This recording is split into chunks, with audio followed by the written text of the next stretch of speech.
Las calles guardan muchos secretos.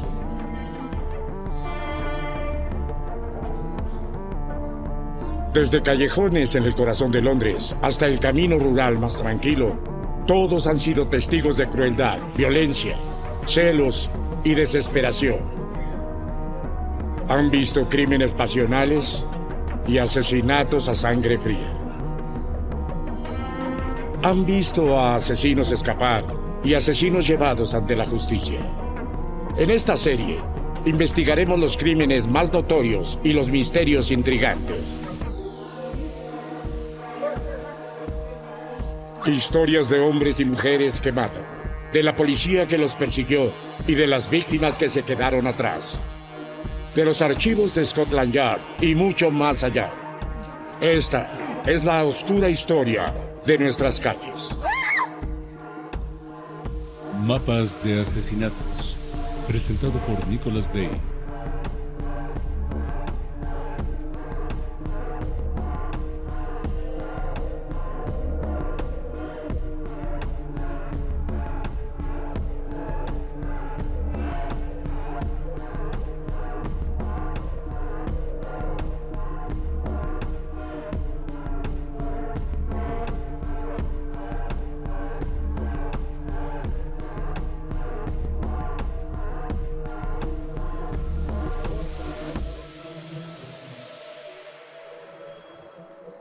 Lo llamaron el otoño del terror.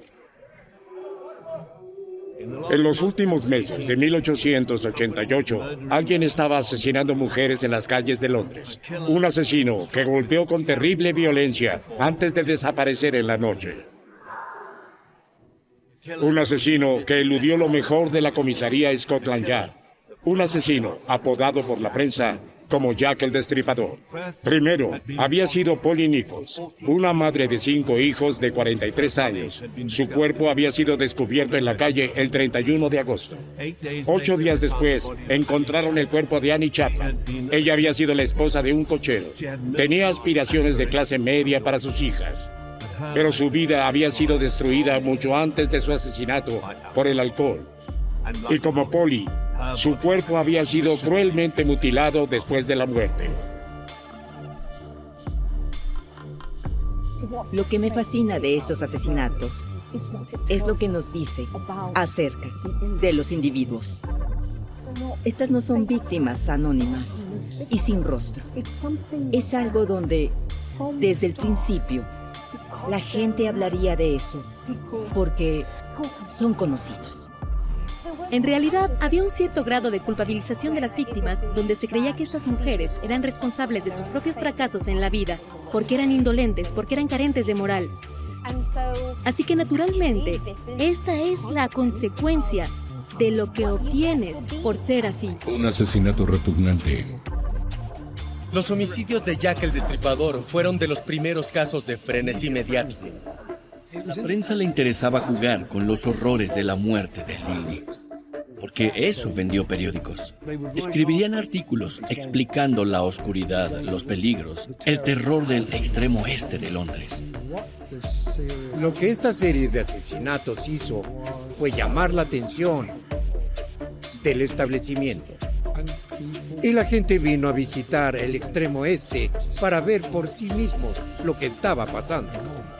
Y eso fue en gran parte a través de lo que se publicaba en los periódicos. Con la policía desconcertada por crímenes de los que simplemente no tenían experiencia, fue la prensa quien dio forma a la narrativa de los asesinatos. Estos eran buenos para el negocio y los editores estaban ansiosos por extender la historia día tras día.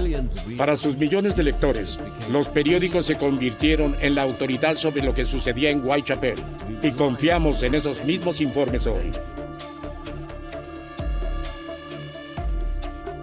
En la década de 1880, el mantenimiento de registros para la policía no era el mismo que en la actualidad, y de hecho, desde los asesinatos, muchos de los registros oficiales se han perdido. no hubo una regulación adecuada de los archivos y fueron descartados como basura. Era una práctica común. Si querían un poco de espacio para algunos papeles nuevos, simplemente enviar a alguien al sótano y decir, saca un puñado de algo, deshazte de él y simplemente mueve todo adentro. También tenemos menos de lo que hubiéramos tenido, porque durante la Segunda Guerra Mundial, varios registros policiales fueron destruidos en bombardeos. Tiene una cantidad de material en los archivos nacionales de Kew, pero es bastante pequeña. Pero la mejor evidencia coherente que sobrevive es, por lo tanto, la de los periódicos.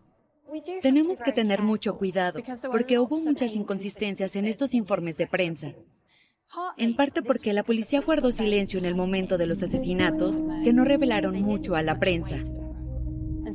Por lo que la prensa tuvo que confiar en los informes de los médicos forenses, los informes de los testigos, y los testigos a menudo no eran confiables y contradecía otros relatos.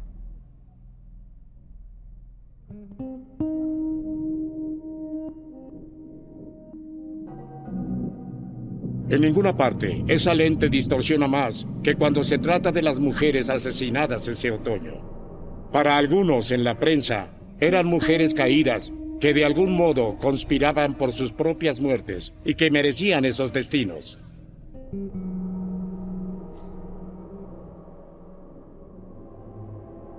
Algunos periódicos realmente sintieron que las circunstancias que rodeaban la pobreza, especialmente en el extremo oeste, eran espantosas, pero al mismo tiempo también había disgusto. El diario Telégrafo, por ejemplo, enfatizó el vicio y la criminalidad de la gente de Whitechapel y habló sobre cómo las autoridades debían regularlos, particularmente a los que vivían en las casas de huéspedes comunes y a las prostitutas. Hubo un sesgo muy desagradable en algunos de los informes que sugerían que los pobres del extremo oeste se habían buscado esto. Al ser tan libertinos, alcohólicos, ociosos e improductivos, esto era algo natural, incluso necesario, como la guadaña de la parca cosechándolos. Si la investigación parte de un lugar donde las mujeres son un desecho de la sociedad, son carentes de moral. Todos los que viven en Whitechapel son unos perdedores de la sociedad. Va a haber una actitud de descontento. Entonces van a lanzar todo tipo de calumnias. Van a tener toda clase de prejuicios cuando aborden este caso. 1888, 30 de septiembre, Dudville's Yard.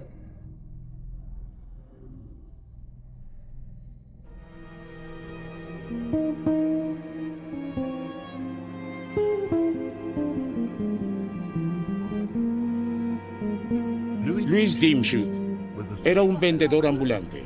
Él vendía en el sur de Londres y en las primeras horas del domingo por la mañana regresaba a Whitechapel con su pony y su carreta. Era justo la 1 de la madrugada cuando él giró por la calle Bernard, entre los números 40 y 42. Las casas que bordeaban la calle estaban interrumpidas por un conjunto de puertas dobles.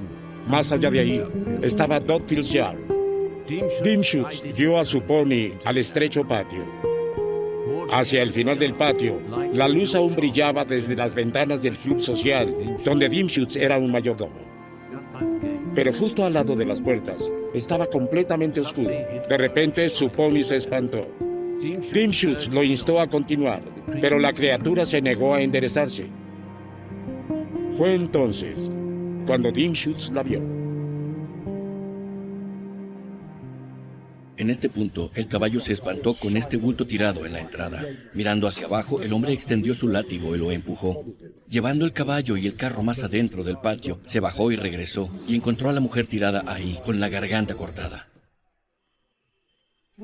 No habíamos visto ninguna de las mutilaciones y extracciones de órganos que esperamos del destripador en este momento. Algunas personas sugieren que el destripador fue interrumpido en medio de este asesinato, y es por eso que no vemos estas lesiones extensas. Se cree que posiblemente el asesino estaba parado detrás de la puerta, y cuando el vendedor fue a buscar una luz y estacionar el caballo, el asesino se escapó detrás de la puerta y se dirigió al oeste hacia la ciudad. Los silbidos perforaron la noche de Whitechapel. La policía llegó corriendo, llamaron a un médico. La mujer muerta que encontró todavía estaba tibia.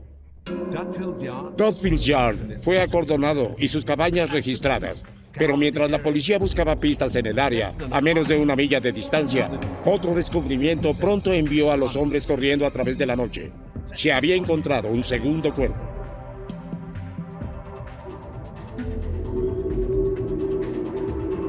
El último día de septiembre de 1888, se encontraron dos mujeres asesinadas en las calles de Londres. Era la 1 de la madrugada cuando se descubrió el primero en Dudfield Yard, y solo 45 minutos después, el segundo se encontraría a menos de una milla de distancia. Dudfield Yard, 30 de septiembre, 1 de la madrugada.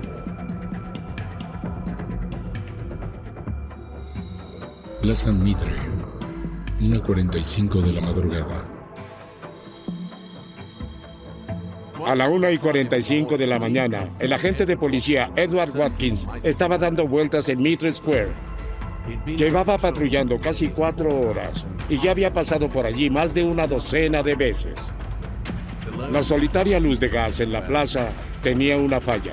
Su luz era más débil de lo normal y el oficial Watkins estaba usando su linterna para mirar en los rincones más oscuros de la plaza. Y así fue como, en su 15º patrullaje de la noche, la encontró.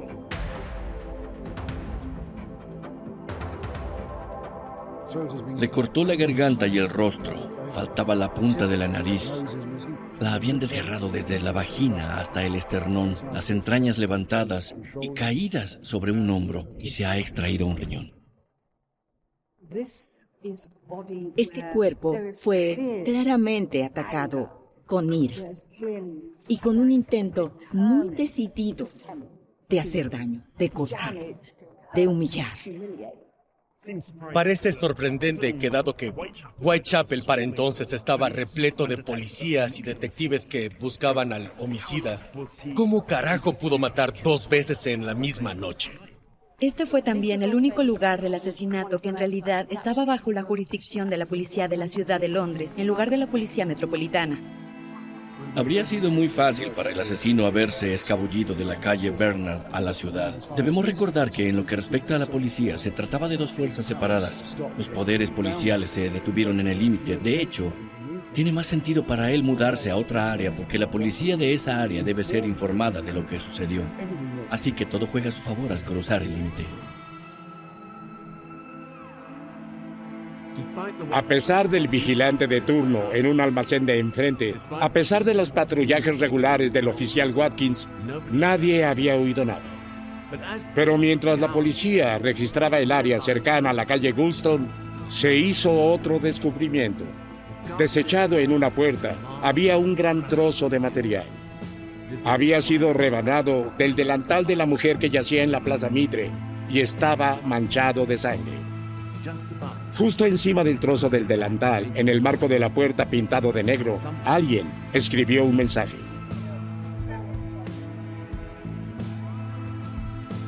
Los informes varían en cuanto a cuál fue. Los judíos no son los hombres que de nada serán culpados, o los judíos son los hombres que no serán culpados por nada. Debido a que esto se encontró tan cerca del delantal ensangrentado, se pensó que posiblemente el asesino mismo había escrito este mensaje. Charles Warren, el comisionado de la Policía Metropolitana, se presentó en el lugar y dijo que se debían eliminar los grafitis con tiza. Ordenó que se limpiara y limpiara en una etapa muy temprana. No quería problemas. Y cuando se trataba de eso, esa era su prioridad. No descubrir quién podría haber asesinado a una o más desafortunadas en Whitechapel. No tengo idea de lo que significaba el mensaje. De hecho, nunca conocí a nadie que pudiera decirme qué significaba este mensaje. Obviamente significó algo para el asesino, pero lo que significa no lo sé. ¿Los judíos tienen la culpa o no la tienen? ¿A dónde vamos? O simplemente no sé, cualquiera que haya dado una explicación racional. 2 mujeres más asesinadas en el extremo oeste. La noticia de los 2 asesinatos se difundió rápidamente. El primer periódico tenía la historia. El editor del periódico Lloyd Sunday detuvo la prensa para producir una edición extra especial que salió esa mañana. Los periódicos rivales se apresuraron a ponerse al día. Lo llamaron el doble evento. El maníaco asesino sacrifica más mujeres por su sed de sangre, tronó la estrella. El Globo calificó al asesino como un asesino detestable. Y las noticias de la noche proclamó un reino de terror en Whitechapel. Los principales periódicos pronto reprodujeron las cartas recibidas por la Agencia Central de Noticias. La aparente promesa de Jack el Destripador de los horrores por venir se había cumplido. Donde quiera que vinieran las cartas, estaban publicando oro. Las ventas se dispararon a nuevas alturas. Pero como había sido el caso de Polly Nichols y Annie Chapman, se mostró menos interés en las vidas de las propias víctimas. La mujer encontrada en Dustfield Yard fue identificada como Elizabeth Stride. Ella tenía 44. Pocos de los que la conocieron habrían adivinado por su perfecto inglés, pero Elizabeth era sueca. Nacida en 1843 en una granja en las afueras de Gotemburgo, su nombre había sido una vez Elizabeth Guttormsdottir. Elizabeth aún no tenía 17 años cuando se embarcó en la caminata de mediodía a Gotemburgo. Ella se convertiría en sirvienta en la casa de una familia de clase media. No se sabe exactamente qué le sucedió a Elizabeth en Gotemburgo, pero dentro de 5 años estaría embarazada, soltera y bajo sospecha. Cuando Elizabeth trabajaba como sirvienta en Gotemburgo, se encontró embarazada. Y no sabemos las circunstancias en torno a esto, pero es muy probable que haya sido alguien dentro de la casa de su amo, porque los sirvientes tenían muy poca libertad de movimiento. En este momento, en Gotemburgo, había un esquema que se había introducido, que era para regular la prostitución. Se creó un registro de prostitutas para mantener a la población en general a salvo de las enfermedades venéreas y la sífilis.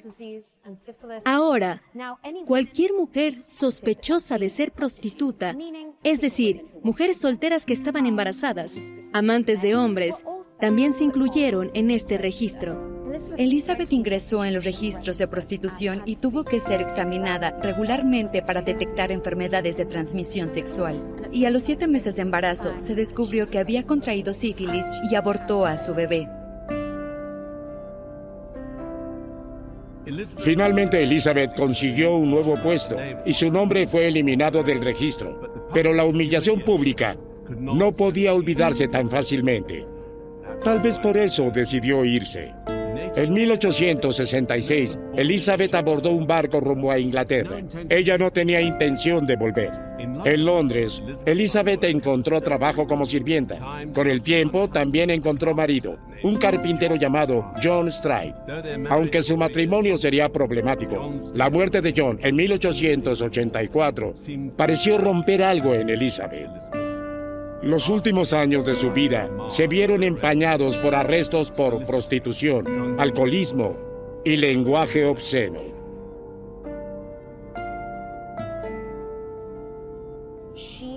Había aprendido que si el mundo no se preocupaba por ella, iba a tomar el mundo de paseo, y se convirtió en una estafadora. Y mintió sobre haber estado en el naufragio del Princess Alice, que era un crucero de placer que se hundió en el Támesis.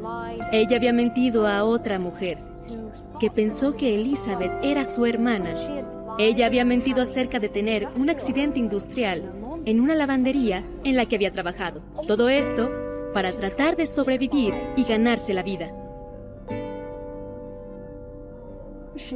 Cayó en el alcoholismo y volvió a su negocio original de prostitución en Whitechapel.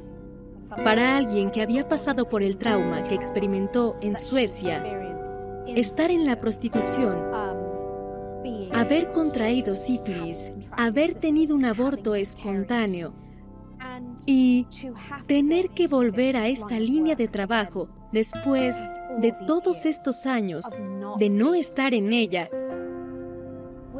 hubiera sido increíblemente difícil.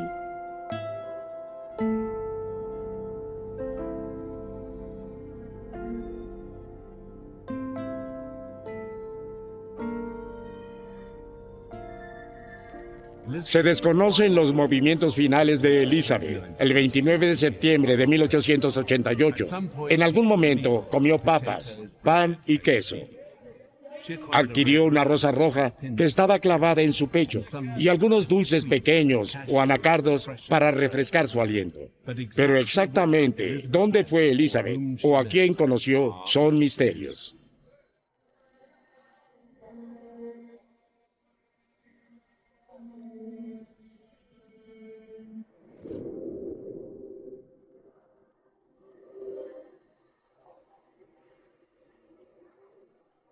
No sabemos por qué Elizabeth Stride estaba fuera la noche en que la mataron. No sabemos a quién conoció, pero varios testigos afirmaron haberla visto. Un hombre llamado Matthew Packer, que era verdulero, sugirió que le había vendido uvas a Elizabeth Stride y un hombre que podría haber sido su asesino.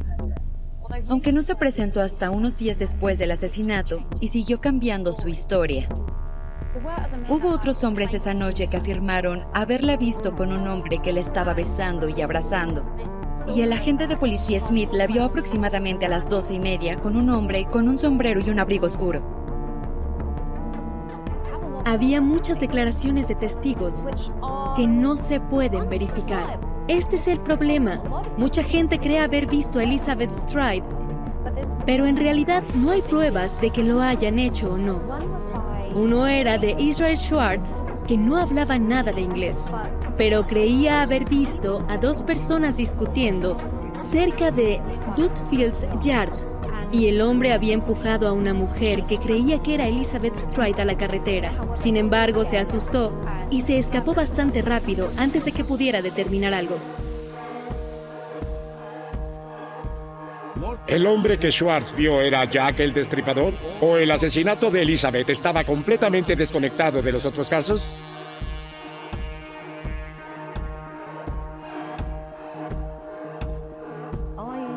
Todavía no estoy convencida de que el evento doble fuera un evento doble. Es dudoso que fuera víctima de Jack el Destripador. El cuchillo que se usó para cortarle la garganta era muy desafilado. Pero es posible que ambos asesinatos fueran cometidos por diferentes personas y que fuera solo una coincidencia que se cometieran tan juntos y en tan poco tiempo. Elizabeth en ese momento había sido separada de su entonces pareja, un hombre llamado Michael Kidney, que era violento y a quien ella había dejado en varias otras ocasiones. Entonces, si fue Michael Kidney o si fue alguien más, es cuestionable. En ese momento, había policías involucrados en el caso. También pensaron que ella no era una víctima de Jack el Destripador. Pero en lo que respecta a los oficiales superiores, ella fue víctima de Jack. Hay pocas dudas sobre la otra víctima encontrada esa noche, la mujer en la Plaza Mitre. No fue hasta el 5 de octubre, 5 días después del asesinato, que fue identificada. Su nombre era Catherine Eddowes. Las heridas que sufrió no dejaron dudas de que esto fue obra de Jack el Destripador. Plaza Mitre.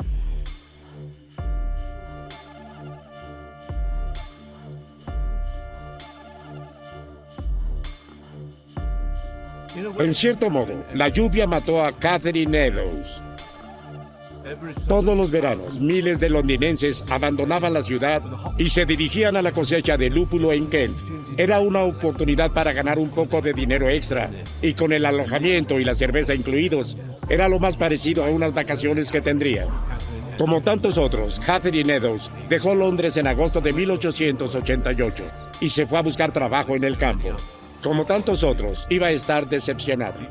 El mal tiempo de ese año había devastado la cosecha. Simplemente no había trabajo. Catherine se vio obligada a dar la vuelta y caminar de regreso a Londres. Llegó a Whitechapel el 28 de septiembre. 48 horas después, estaría muerta.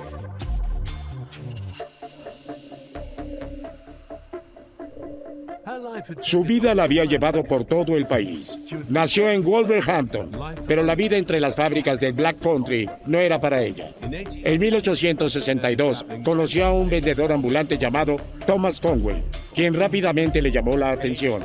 A los 20 años y embarazada de su primer hijo, Catherine dejó atrás Wolverhampton por una vida en la carretera. Fue una de incertidumbre y frecuentes dificultades.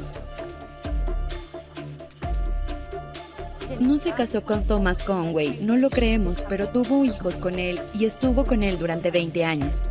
Realmente es importante no idealizar la vida que Catherine y Thomas Conway tuvieron juntos en el camino. No tenían casa propia y aunque puede haber parecido divertido, estar parados en las esquinas cantando baladas a cualquiera que estuviera potencialmente interesado en escucharlas y comprarlas. Esta no era una vida estable en absoluto, especialmente si tenían hijos.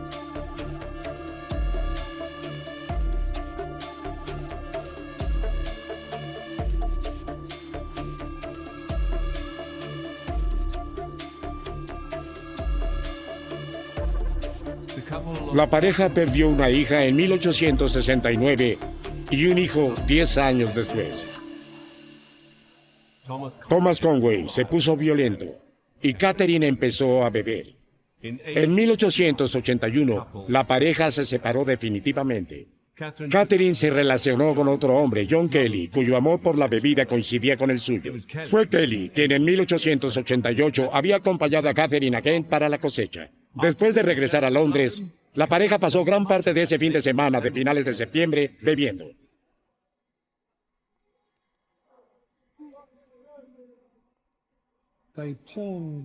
Empeñaron sus botas por media corona, que era una buena suma de dinero, en realidad, para ellos. Luego se fue y tal vez comió, pero también bebió.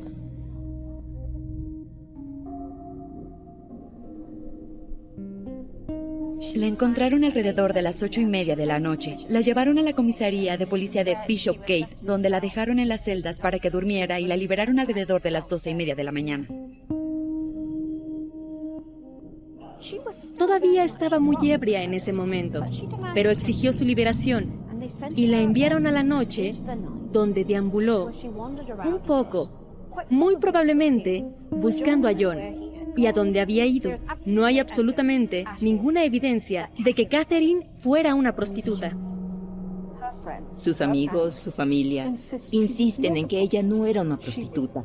Ella era una alcohólica, pero ese era el alcance de su inmoralidad.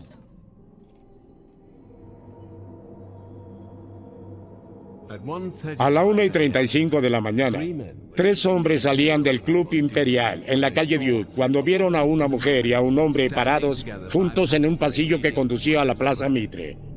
La ropa de la mujer, dirían más tarde los hombres, hacía juego con la de Catherine. Apenas 10 minutos después, su cuerpo fue encontrado en la Plaza Mitre. Pero, como sucedió después del asesinato de Annie Chapman, no hubo más asesinatos durante semanas. Durante más de un mes, de hecho, ya que el destripador pasó desapercibido.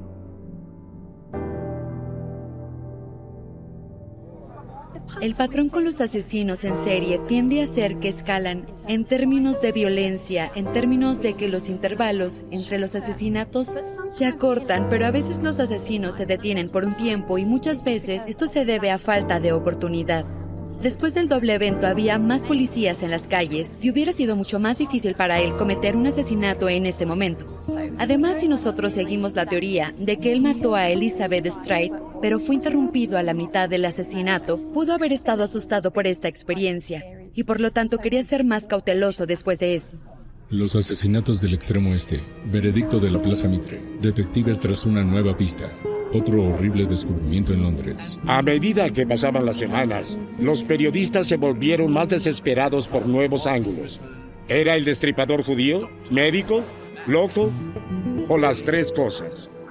¿Podrían usarse sabuesos para ayudar a encontrarlo? ¿La policía no estaba haciendo lo suficiente o estaba haciendo demasiado y dejando libres a los delincuentes de otras partes de la ciudad? Mientras la prensa buscaba cada vez más historias, el 18 de octubre, George Lusk, jefe de un comité de vigilancia local, recibió un paquete. Era una pequeña caja de cartón cuadrada de 3 pulgadas. Dentro había otra carta. Y con la carta había parte de un riñón.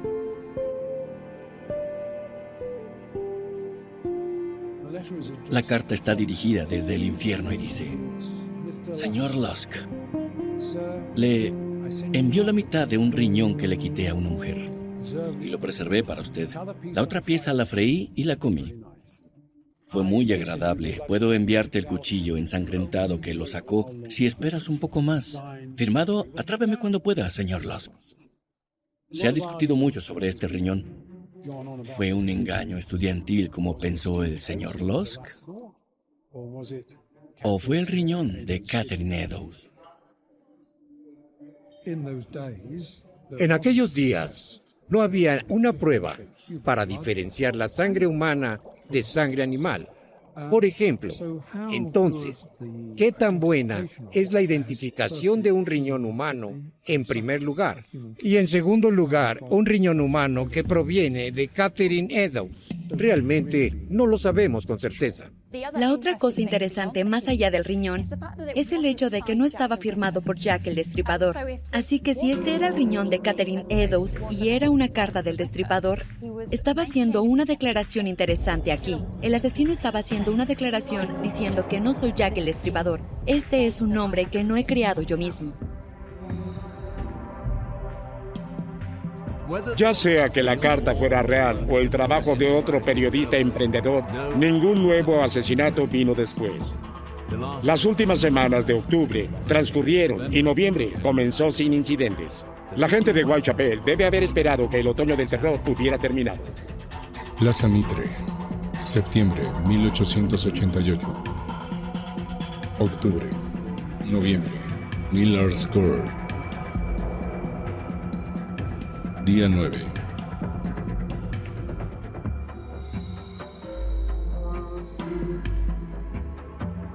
La inquilina del número 13 de Miller's Court estaba atrasada en el pago del alquiler.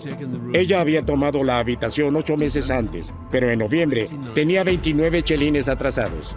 Entonces, ese viernes por la mañana, el arrendador mandó a su asistente a cobrar.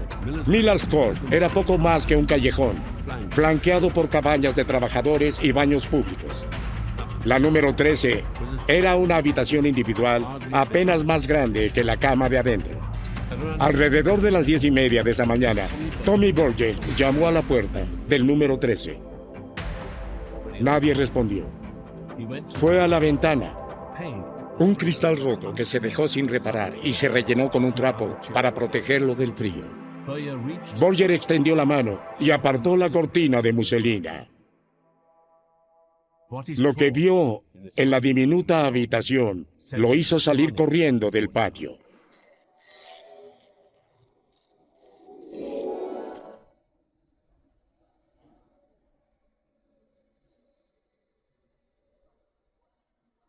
La inquilina asesinada en el número 13 de Miller's Court se llamaba Mary Jane Kelly, o eso le dijo a la gente. Se sabe menos sobre la vida de Mary Jane que sobre cualquiera de las otras víctimas. No se sabe si ese era su nombre real o dónde nació. Y si tenía alguna familia, es posible que nunca supieran que fue víctima de Jack el Destripador.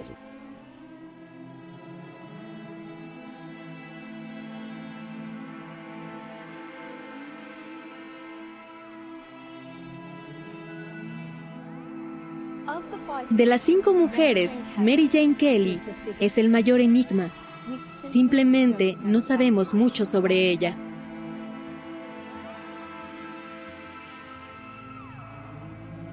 Era diferente a las otras víctimas en que era mucho más joven, tenía alrededor de 25 años. Todas tenían 40 y tantos años cuando fueron asesinadas.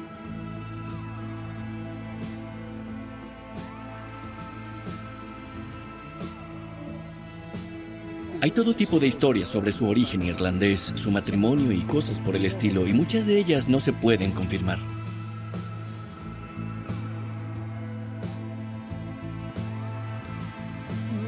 Realmente, desde la época de los asesinatos, la gente ha estado tratando de investigar su pasado, ha tratado de encontrar algún tipo de registro de ella en alguna parte, y simplemente no existe. Solo sabemos lo que Mary Jane le dijo a la gente. Tenemos fragmentos de su vida con piezas faltantes y algunas que no encajan en absoluto. Le dijo a algunas personas que nació en Limerick, para otros era galesa, pero parecía no tener acento regional. Cuando llegó por primera vez a Londres, alrededor de 1883, trabajaba en un burdel de lujo en el límite oeste. Pero durante los siguientes 5 años, sus circunstancias cambiarían. Ella es la víctima que podemos ver más claramente como una prostituta profesional. Hay historias de que se fue a Francia por un tiempo y que potencialmente la atrajeron a un burdel ahí, pero de alguna manera logró escapar. Esto explicaría por qué no volvió al límite oeste.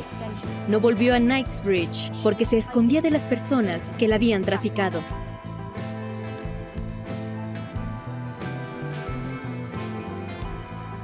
Para marzo de 1887, ella estaba solicitando en Spitalfields. Fue ahí donde conoció a Joseph Barnett, un portero en el mercado de pescado de Billingsgate. La pareja pronto se unió, moviéndose de un cuarto lúgubre a otro. En la primavera de 1888, llegaron al número 13 de Miller's Court. Por un tiempo, Mary Jane pudo dejar atrás la prostitución, pero cuando Barnett perdió su trabajo y sus deudas comenzaron a acumularse, se vio obligada a regresar a las calles. Su relación con Barnett se vino abajo. La dejó el 30 de octubre. Como gran parte del resto de su historia, los movimientos de Mary Jane en el último día de su vida no están claros.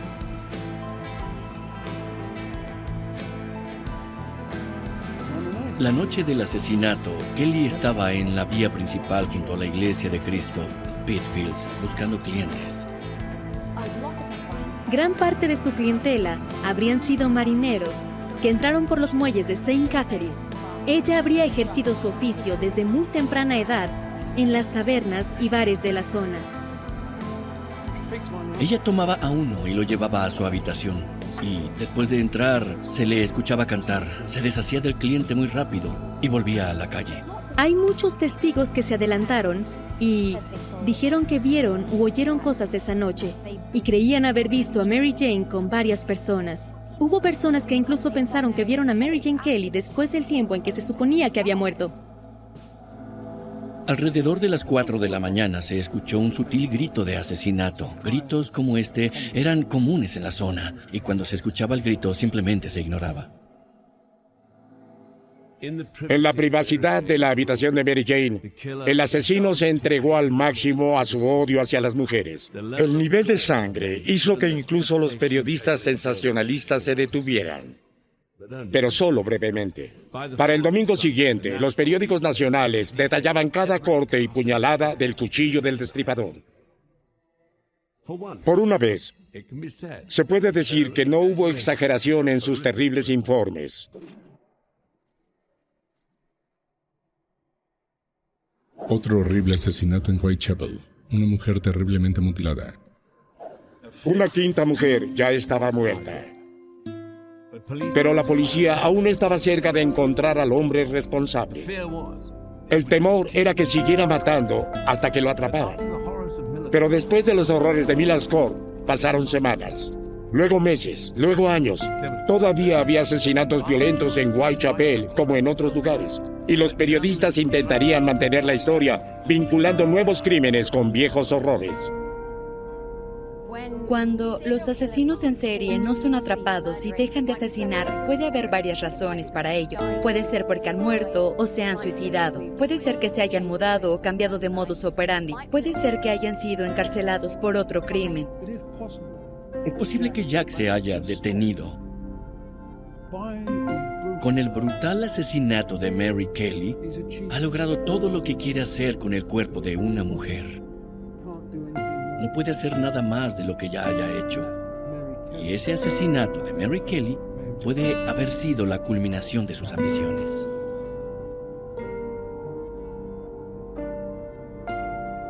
La desaparición del asesino privó a la prensa y al público de un arresto, juicio y ejecución, de un final para la historia, de cualquier significado para ella. Eso no detuvo las teorías. La policía todavía tenía a sus sospechosos, un abogado inglés, un judío polaco, un delincuente ruso de poca monta, pero ninguna prueba convincente de ninguno de ellos. En las muchas décadas desde entonces, la lista de sospechosos no ha hecho más que crecer. Incluso ahora, apenas pasa un año sin que alguna nueva información haya resuelto lo irresoluble.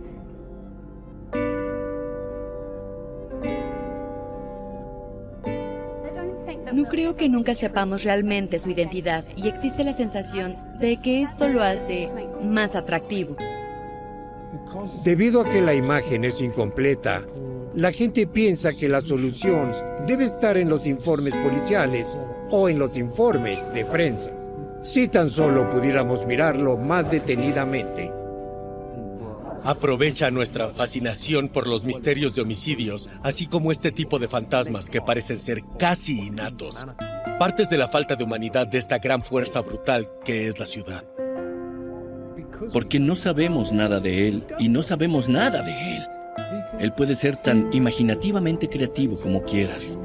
Él puede satisfacernos en todas las diferentes esferas, películas, libros, ballet. Jack apareció en todos ellos. La gente continúa romantizando el concepto del destripador. Con visitas guiadas por los lugares de sus homicidios, jugamos juegos de mesa donde tratamos de capturarlo y, lo que es más preocupante, ayudarlo a escapar. Este es el comienzo de la creación de una mitología en torno a asesinatos en masa tortuosos, secretos, anónimos y por demás brutales. Todavía nos atrae la idea de la violencia de una manera perversa, y la violencia fue particularmente extrema en estos casos. Tal vez no seamos muy diferentes a nuestros predecesores victorianos, en los que el asesinato todavía vende. El maníaco en Whitechapel. Jack el Destripador. Y descubrir quién era Jack el Destripador se ha convertido en una especie de juego de salón. Y las mujeres son solo pistas, no son personas reales. Hemos pasado por alto el hecho de que son seres humanos y que tenían familias. Y la gente se preocupaba por ellas y eran parte de comunidades para poder seguir jugando este juego. Había un asesino en Whitechapel ese otoño, pero no era Jack el Destripador. Jack el Destripador nunca existió, era una criatura de los periódicos, nacido para vender periódicos. Es un testimonio del poder del periodismo que se convirtió en mucho más, nos guste o no. Jack el Destripador está alojado en nuestra imaginación. ¿Quién es él? Es lo que la sociedad quiere que sea. Es el extranjero al que hay que odiar, el rico al que resentir, el pobre al que hay que temer. Él es todos nosotros y ninguno de nosotros. Una figura de los mitos más que de la historia. Un monstruo de nuestra propia creación.